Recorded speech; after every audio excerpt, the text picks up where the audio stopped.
आज पुण्यात आलेला आहात, मुख्यमंत्री पदाची शपथ घेतल्यानंतर पहिल्यांदा पुण्यात येत आहेत. मला असं वाटतं की पुणे ही आपली सांस्कृतिक राजधानी आहे आणि या सांस्कृतिक राजधानीमध्ये अतिशय महत्त्वाचा कार्यक्रम या ठिकाणी वाचन संस्कृतीला चालना देण्याकरता होतो आहे.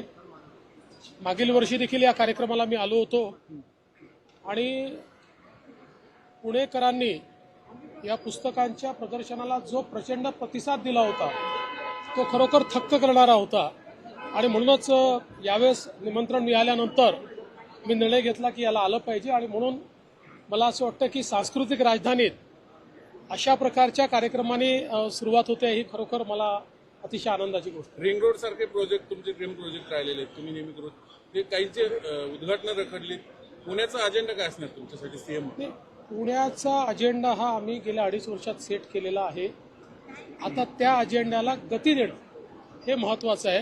ती गती आम्ही देऊ. कालपासून दादरच्या हनुमान मंदिराचा मुद्दा उद्या आला होता, त्याला आता रेल्वेने सुद्धा स्थगिती दिलेली आहे. मात्र कायमस्वरूपी रद्द करावी अशा पद्धतीची मागणी त्याची करू ना. त्यातनं असं आहे की माननीय न्यायालयाने मागच्या काळामध्ये निर्णय देऊन मंदिरांच्या कॅटेगरी केलेल्या आहेत आणि जुनी मंदिरं जी आहेत ती त्या कॅटेगरीप्रमाणे नियमित करता येतात.